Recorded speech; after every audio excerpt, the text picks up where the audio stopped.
India's most awaited movie Pushpa the rule release time దగ్గర పడుతోంది. ఈ సినిమా విడుదలకు కేవలం 20 రోజులు మాత్రమే ఉంది.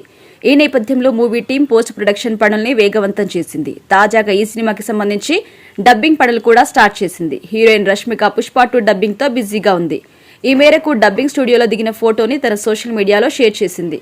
ఫన్ గేమ్స్ ఇక స్టార్ట్ అయిపోయాయి. పనిలో బిజీగా ఉన్న పుష్ప ది రూల్ చిత్రీకరణ దాదాపు కంప్లీట్ అయింది. ఫస్ట్ హాఫ్ డబ్బింగ్ పనులు కూడా పూర్తి చేశా. సెకండ్ హాఫ్ కోసం డబ్బింగ్ చెబుతున్నా. మై గాడ్, ఫస్ట్ హాఫ్ అద్భుతంగా ఉంది, సెకండ్ హాఫ్ అంతకు మించి ఉంటుంది అని చెప్పింది. ఇక మాటల్లో చెప్పలేకపోతున్నా, మీరు తప్పకుండా మైండ్ బ్లోయింగ్ అనుభూతిని పొందబోతున్నారు. ఈ సినిమాను మీకు చూపించేందుకు ఆతృతగా ఎదురు చూస్తున్నా. షూట్ పూర్తవుతున్నందుకు బాధగా ఉంది అంటూ తన ఇన్స్టాలో రాసుకొచ్చింది. దీంతో రష్మిక పోస్ట్ ప్రస్తుతం సోషల్ మీడియాలో వైరల్ అవుతుంది. ఈ పోస్ట్ ను బన్నీ ఫ్యాన్స్ నెట్టింట తెగ వైరల్ చేస్తున్నారు. ఇక పుష్ప పార్ట్ 1 సీక్వెల్ గా రాబోతున్న ఈ సినిమాపై ప్రపంచవ్యాప్తంగా అంచనాలున్నాయి. మొదటి భాగంలో లవర్స్ గా కనిపించిన బన్నీ రష్మిక పార్ట్ 2 లో భార్యాభర్తలుగా అలరించబోతున్నారు. సుమారు 400 కోట్ల భారీ బడ్జెట్ తో రూపొందిన ఈ సినిమా కేవలం ప్రీ రిలీజ్ బిజినెస్ తోనే 1000 కోట్లు కొలగొట్టినట్టుగా తెలుస్తుంది. అలాగే ఈ సినిమాను వరల్డ్ వైడ్ గా సుమారు 12,000 థియేటర్స్ లో కూడా రిలీజ్ చేయబోతున్నారు.